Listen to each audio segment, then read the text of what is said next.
Come on, man. Good afternoon. Tomorrow I plan to brief at about noon and not brief on Sunday, so you can plan your schedules accordingly. We will man the Directorate of Defense Information both tomorrow and Sunday from 8 a.m. to 9 p.m. After I brief here at 3:30, we'll have another briefing from Lieutenant General John McDuffie, who is the Director of Logistics for the Joint Staff, and he will talk about some of the humanitarian support that the Defense Department is giving in both Macedonia and Albania to deal with the refugee issue there. He was one of a group of people who met with the President and with NGOs this morning at the White House, and he'll come and report to you on some of the changes that have taken place recently. There's been, for instance, a large augmentation in the amount of aid that the Defense Department will be delivering shortly to refugees in that area. I said it'll be at 3:30. So. In addition to the $50 million that we've been talking about? It's an augmentation of food and other items. It's included within what's been happening, but the new money, of course, allows an expansion of aid. So this is taking the dollars and talking about the goods that the dollars will buy. And with that, I'll take your questions. Okay. Yes. Can you bring us up to date on the plans for the Theodore Roosevelt and its battle group? Well, they are still currently plans. There's been no formal decision yet, and until there is, I guess I can't discuss it. Can you, however, at least explain why they might add more firepower, why it might be significant if they should take place, what they offer, what they could be doing?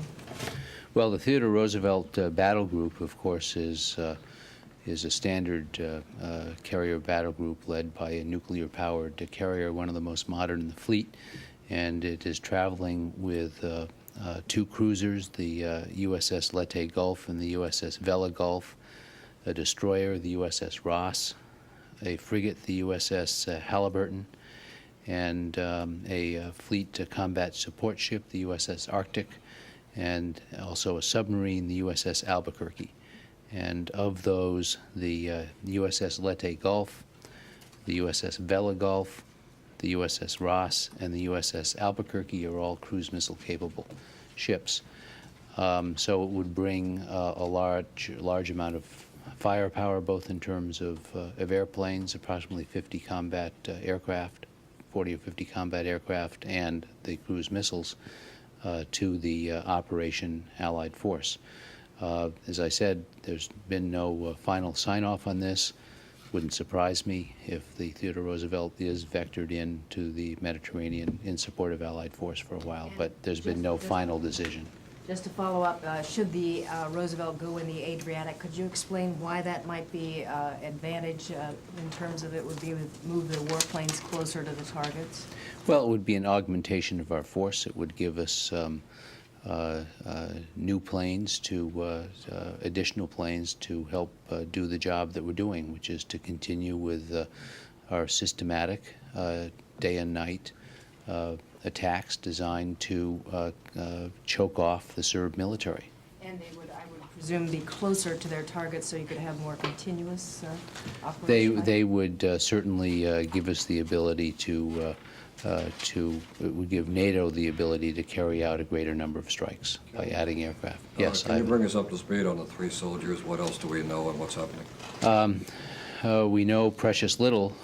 There was a report early this morning, I thought an encouraging report, that the Serbs are going to allow them to call their families, but we have no indication that that in fact has happened.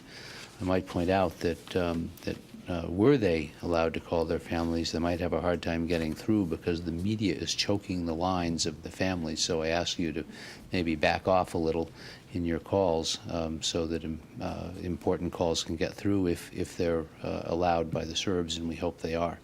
It would be very encouraging if they did allow them to communicate with their families. Yes. Will it be put on trial, just to follow? Do you know that? Have you heard about it? We have seen the reports that they were to go on trial today. We have no indication that that's begun. Now, I want to point out that there is absolutely no reason for these men to be put on trial, and in fact, they should be protected from trial by the Geneva Convention. If they were to be put on trial, there are some very precise procedures that must be followed. They must be given a certain amount of notice of their charges. They must be given representation, etc. But we do not believe there is any reason for these soldiers to go on trial whatsoever. Cohen has called that a kangaroo court. Would you say it's a kangaroo court? I'd say the concept of free and fair justice in Yugoslavia today is probably remote. Ken, Yes. CNN just recently aired some interviews from Serb television of local citizens who purport to have seen these soldiers taken into custody and claim that they were in Serbia when this took place. Any reaction to that? No. We'll have to just wait for the current review to be completed. I'm not sure that I would believe accounts on Serb television about this, but I think that we should all wait until the review is complete. Otto. Is it still your belief, though, that these soldiers were in fact in Macedonia? That is our belief, but to tell you the truth, we won't know until this review is over. Yes, Kenneth Otto. Roosevelt, Ken, since the advantages of having the TR battle group stay in the Med or the Adriatic is clear, what's the alternatives? I mean, what's the factors that the Pentagon is weighing? What theater are you going to have to leave uncovered if TR stays in the Med? Well, it's not clear that we would leave any theater uncovered, but we would certainly, the Theodore Roosevelt is scheduled now to go to the Gulf to replace the Enterprise, and we would put another carrier in. If the Theodore Roosevelt stays, and I say there's no decision, no formal decision yet, another carrier would come to the Gulf to replace the Enterprise. So we would maintain our, pardon? Would that leave the Westpac open? Normally there's a carrier. Well, the Kitty Hawk is from that area. That would be the one that would have to go into the Gulf. Right, and then we might move another carrier. But the fact of the matter is that if the Kitty Hawk were to move, she would go into the Gulf. And Yes. whose decision is it to put the Teddy Roosevelt in the Med? Is that the NAC, or have they given its permission now and it's a DoD decision to put it there? In this case, it would be our decision. So the NAC has given its okay to the theory? I don't know what the, I don't know about that. I think this would just be an augmentation to the Air Force that's already there, that's already in use, yes. The B-1 was flown last night. A, did it drop ordnance, or was it socked in by weather? And can you give us a sense of targets it did hit if it was used? The B-1 did drop ordnance. We don't have a clear bomb damage assessment because of continuing bad weather, but the B-1 was used to attack some fairly large staging areas in Kosovo. Every day, the Yugoslav army sets up a series of staging areas where they bring fuel trucks together and other repair and provisioning trucks, and then they cycle through their armor and APCs and artillery to sort of resupply their forces. These staging areas are not constant places. They move around, and they're in different places every day or every night. And obviously, we look hard for these staging areas, and the B-1 is well equipped to deal with those types of wide area targets. Yes? Could you comment on the reports that an informal moratorium not to strike Serbia is in effect from today, April 4th, up to 11, due to the Catholic and Orthodox Easter? Sorry, say that again? Could you please confirm a report that an informal moratorium is in effect not to strike Serbia from today, April 4th, up to 11, due to the Catholic and Easter and Orthodox Easter? Those reports are not correct. I don't think there's any reason to, I think it would be hard to justify suspending these airstrikes while the Serb army and special police are continuing to attack the people of Kosovo. For your military operation in Kosovo, do you communicate with KLA or Ibrahim Rugova, whom you recognize as a leader of Kosovo today? I do not know what our communications are with the KLA. That's something that would be up to the State Department. May we have an assessment? What did you succeed so far regarding targets in Serbia? And, sorry? May we have your assessment? What did you succeed so far regarding targets in Serbia? Well, we've given a series of assessments, but basically we have been working first against the air defense system, and we've been degrading the air defense system, specifically concentrating on the linkages in the air defense system. I pointed out here before that there are really three elements to dealing with air defense systems. One is the attacks through missiles and bombs, the kinetic attacks. The second is defense suppression through electronic means, and the third is flight tactics, all of which combined to give us what we consider to be a tactical maneuverability around and through the air defense system with acceptable risk to our pilots. In terms of command and control, we've had some impact on degrading the nationwide command and control facilities, basically hurting the central nervous system of the country, the command and control nervous system of the country. We've been obviously focusing on VJ and MUP targets in Kosovo, but we've been doing that in two ways. First, we've been attacking, where possible, individual units or areas, including barracks and headquarters facilities. We've attacked by now, I think, 11 VJ and MUP headquarters units in the area, and some outside Kosovo as well. We have been also attacking with more force in recent days the supply lines that are used to sustain units in the field. We've been concentrating on petroleum facilities, and now we're concentrating on lines of communications, bridges, and other communications or transportation elements that are used to bring supplies to the troops in the field. So that's basically a quick assessment of what's been going on. How do you assess the response of Greece to the crisis, since the port of Thessaloniki plays a very crucial role for your forces? Well, it would play a very crucial role in positioning a peacekeeping force into Macedonia, which could then move into Kosovo. But right now, that peacekeeping force is not moving into Kosovo. So that port will be crucial when we get to the stage of putting a force to maintain peace and protect the Kosovo Albanians into Kosovo. Yes. And by all accounts, the forces of Slobodan Milosevic are continuing with some success their campaign in Kosovo, particularly evicting tens of thousands of ethnic Albanians. Can you say whether this campaign, this NATO bombing campaign, is having any effect in slowing that down? We believe that the campaign is having the desired effect of degrading and diminishing the ability of the Serb forces to continue their operations. We always knew this would take a long time. They have put away quite a lot of reserve fuel and other supplies, and we are attacking those where we can and preventing them from resupplying. This is going to take some time. We've said that from the beginning, and we are prepared to stay the course.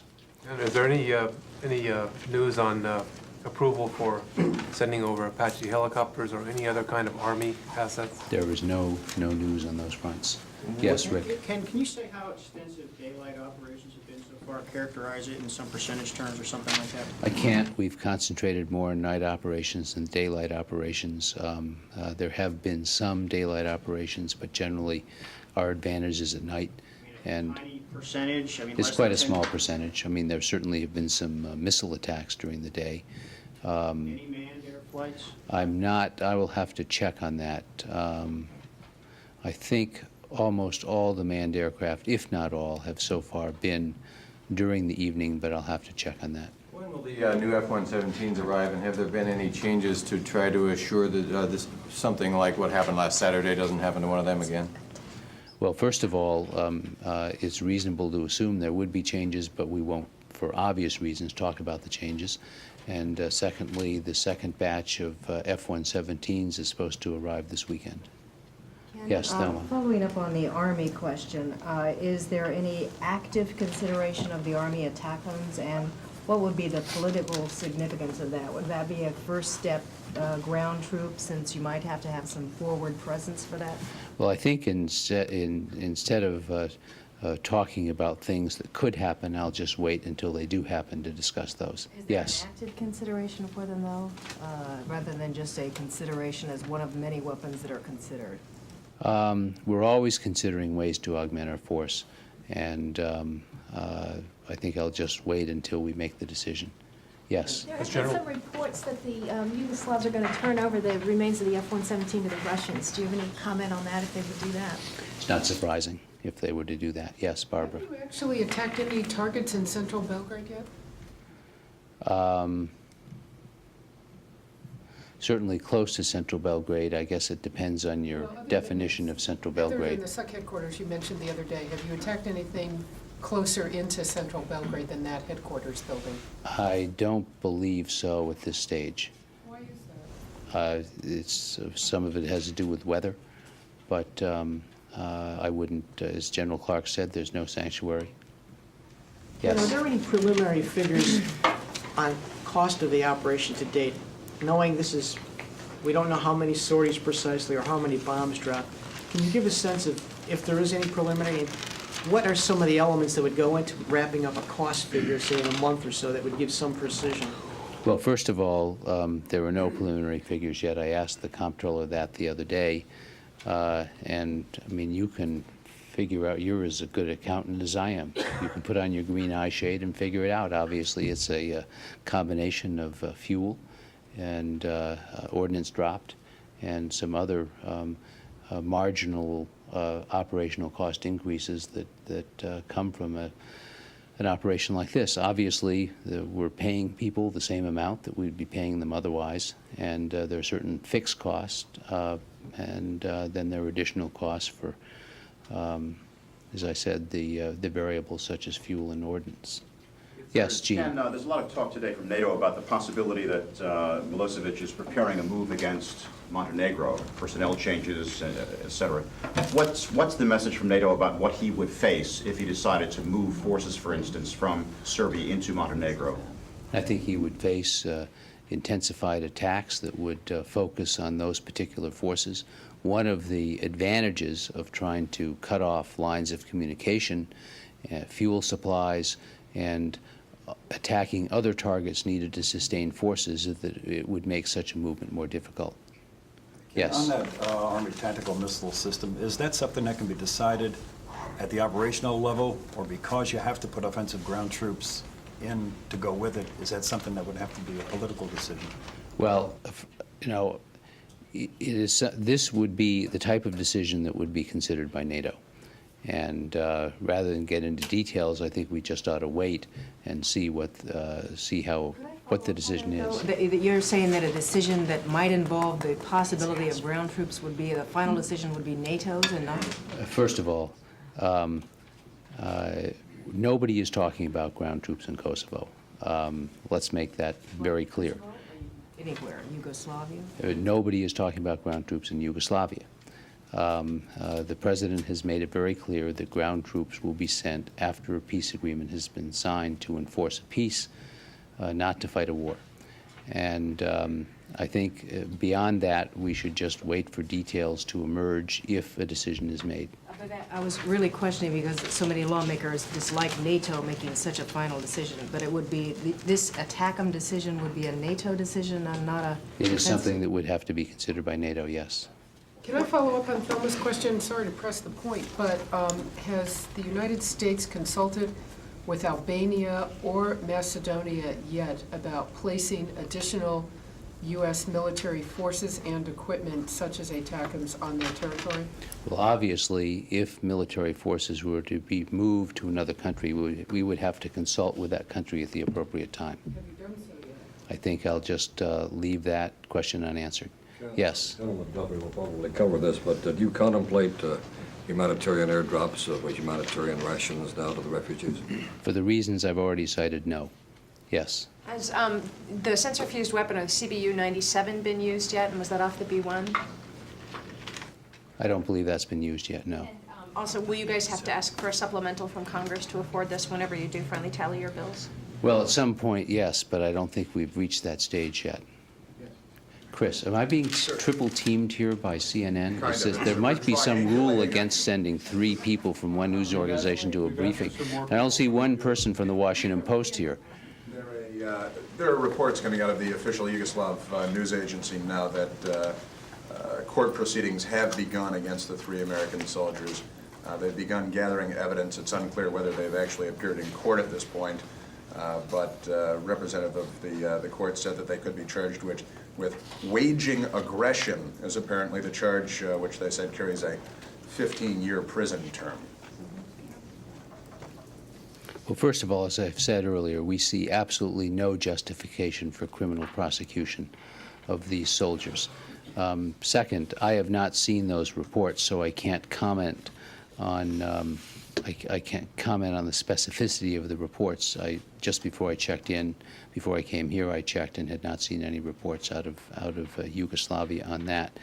But the Geneva Convention is very clear that they cannot be tried or punished for carrying out their military functions, their assigned military duties. Yes, Dan. For several days, you and other administration officials have said that what's going on now in terms of the refugees is something that you expected to happen. If that's true, why is it only now that we're seeing an effort to put the logistics in place for a large-scale relief effort? Well, as I've explained to you earlier, international aid organizations had pre-positioned enough food to feed 400,000 people through September into the area. And not all of that food is readily available right now, but we do believe we have enough food to feed 100,000 people for several weeks. It's because not all that food is available that we are scrambling to get more food in. It's also, let's face it, even though we predicted that there could well be a flood of refugees. And George Tenet was quoted at length on National Public Radio today from testimony that he gave to the Senate Armed Services Committee in February, laying out what his prediction was. And his prediction was well known to the administration and well known to the American public because it was made publicly and recorded by National Public Radio and probably by many other news organizations. I don't think anybody could foresee the breadth of this brutality that has led to this flood of refugees. But we certainly realized that a spring offensive was possible, and we certainly realized that a spring offensive would have grave humanitarian effects, and that has happened. Now, there has been a considerable amount of food pre-positioned, but because of both the flow of refugees and the fact that some of that food is not now available because it's in Kosovo or Montenegro or other parts of Yugoslavia, we are putting more food in, and General McDuffie will talk about that when he's here in 25 minutes. Are you still having some problem with Macedonia, for example, and their cooperation, and you're sending Talbot there today in order to work these things out, so that hints that they weren't actually worked out beforehand is why not?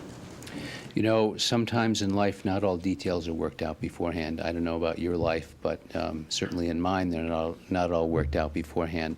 I think it's, as I've said to you, this has been a human tragedy made by Milosevic of huge proportions.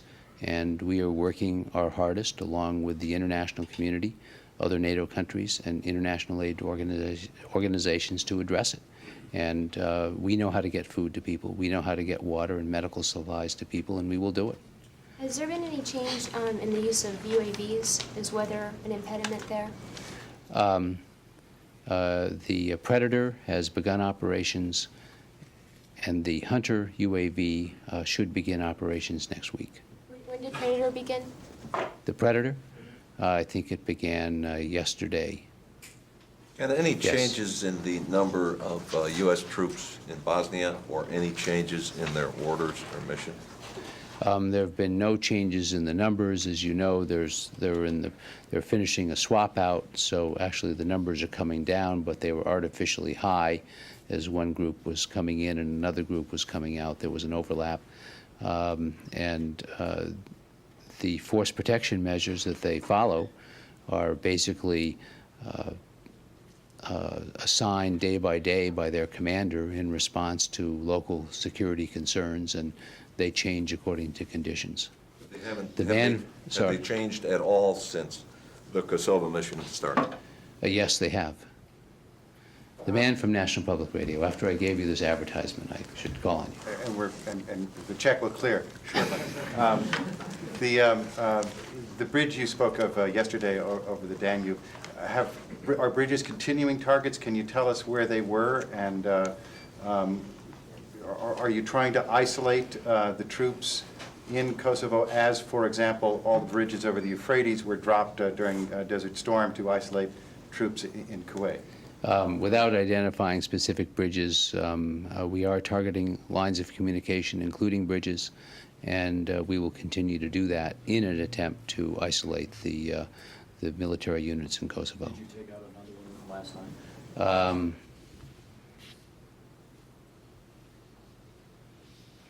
I'm not sure we did last night for weather reasons. Railroads too, since now you've said bridges. Well, one of the bridges we took out in Novi Sad was a railroad bridge.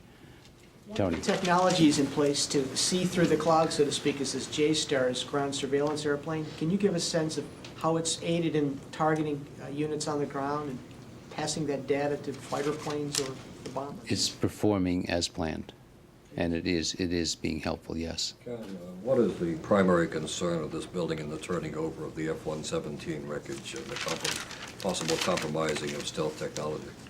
Well, this is 22-year-old technology. We have moved beyond the initial stealth technology in our own designs, but to the extent that other countries have not been able to duplicate our ability in stealth, there obviously is some risk. But it is old technology. We believe it is technology that is quite difficult to duplicate. It requires a very sensitive production processes. It requires quite a lot of computerized design. All in all, our primary regret is that a plane was shot down. And obviously there is some risk, but we don't think it is a huge risk. Is the primary concern the skin or the coating on the skin? It's basically an aluminum plane with some coating on it. And obviously there are two elements that make it stealthy. One is the coating, and the other is the strange sort of prehistoric-looking design of the thing. Ken, you said that your regret was the plane was shot down. Are you saying that you've now come to the preliminary Well, if it was conclusion? shot down, he used the term shot down. Well, I just was asking, have you determined No, yet whether or not it was shot down? It is not yet over. Okay, with regard to bridges, is there some effort or some way of assuring that there are not civilians on those bridges when they're struck? Is there any way to provide some short-term warning, or is it? We're generally not in the business of warning of when our planes are going to fly and what routes they're going to take and when they're going to strike. So I think the short answer to that is no. Yes, Dana. Anything more about the operation that happened today, like you did yesterday in some general terms, things you might have done today that you hadn't done before, or in terms of the scale, whether it was larger than it was the day before, or about the same? The weather is still a factor. I guess that the one notable aspect of last night's action was a greater concentration on fuel facilities, on major fuel facilities than before, in an effort to make it more difficult to sustain the enemy force. We are obviously continuing to work on air defenses and command and control, while focusing more and more attention to forces in the field in Kosovo and I mentioned the B-1's role in that, and also to focusing on the lines of communication and supply needed to sustain the forces. Are you seeing an impact from any of these yet? People running out of gas, units not moving that should be? We believe we're having an impact. We have not seen tanks stopped in their track, if that's what you mean. Andrea. Can you comment on this growing perception or criticism that the number of sorties, bombing runs are minuscule compared to Desert Storm, that we are not going at it at the same level of intensity that we did in Desert Storm? Well, there are entirely different weather challenges between flying over the desert and flying over Kosovo. The weather has been lousy, and that has had a big impact on the number of strikes we've been able to carry out. That is a primary reason. I mean, any military action involves balancing the need to strike targets quickly with the need to do it in a way that is safe as possible to the pilots. We want to keep the risk as acceptable as possible, and this is one reason why we have big packages with a lot of EW suppression. And it's one of the reasons we tend to fly strike packages at night, because we have more of an advantage at night. But the weather has been a huge issue, and I would expect that when the weather breaks, as some of the forecasts say it's supposed to over the next couple of days, that you'll see a pickup. Yes. Have any non-stealthy fighters had a chance to drop any Yes. bombs? And on the F-117, I understand that it might be hard to duplicate the technology, but what about learning to detect it and build in some kind of capability so that the F-117 isn't as effective? Well, the F-117 has been flying for some time. It's had extensive experience against Soviet-built missile defense systems. I'm sure the Russians have done a lot to study how it operates. Yes, Dana. A couple days ago, you said there were about 20,000 troops outside on the border of Kosovo. Can you say, have some of those troops moved into Kosovo? Or are they dispersing away from the area? I think the numbers are pretty much the same. If anything, there's been some movement of troops down toward Kosovo. Hasn't been significant, 1,000 or 2 maybe, but the numbers are basically what they've been. Has the A-10 been used yet to go after tanks or armored columns? The A-10 has flown in strike packages. I don't think it's launched any ordnance yet. Let me tell you, the primary uses of the A-10 so far have been in its OA-10 role as an observer plane. It has a very good loitering capacity, and it's been very helpful in helping other planes keep track of armored columns and deployments so they can vector in to attack them. And the A-10 also, in part because of its loiter capability, is a very important part of the combat search and rescue operations. And was it used the other night to rescue the 117 pilot? Well, without getting into the specifics of that operation, I can't answer the question. In what respect will operations improve once weather gets better? What are some of the types of targets you'll be able to go after more robustly once the weather clears? Well, certainly we'll be able to go after forces on the ground more robustly. Tanks and artillery? Tanks and artillery are among the forces on the ground, yes. The weather report, I mean, when do you think it's going to clear? It should be clearing in the next couple of days. Yeah. Do you have a readout from the meeting between Milosevic and Rogova? I'm sorry, I don't. That's something you might ask Jamie Rubin about, but I don't have a readout. What can you tell us about the attacks today in southern Iraq, and also were they flying in the north today? There were 3 planes violated the no-fly zone in southern Iraq, and we responded by attacking 2 targets in southern Iraq. It was the first no-fly zone violation since March 19th. And beyond that, I mean, you've seen the release from CENTCOM that laid out what happened. What about the north? There were no violations in the north, and we did not fly in the north either. We did not fly in the north. How many sorties in general has NATO flown to date? Well, it's over 2,000 sorties. Of those, probably about, I'm just guessing, which is always risky, but I would guess 15% are probably strike sorties. 15%? I would guess about 15%. It could be higher. Would be. How many sorties were there? I don't have the precise number on that. Is that a standard proportion for wartime? Well, this is a very hostile threat environment, so we spend a lot of time, we devote a lot of time to suppression and cap. And also, as you have seen from the map that Admiral Fry put up a couple of days ago, we have planes coming in from a variety of airports around Europe. So some have to fly farther than others and need to be refueled. Yes. Just one quickie little question. Since you're going to have the announcement on the humanitarian aid, a few days ago you said that NATO has not been able to prevent even one single act of brutality. Is that still the situation? I think we are having the desired impact of choking off the ability of these forces to be able to operate. What's the Yes. evidence for that? What's the evidence of that? We clearly are having some impact on command and control. We're seeing some morale problems in the Army. The forces are clearly more wary of being hit. They've had to disperse more and having a harder time operating in large coherent units.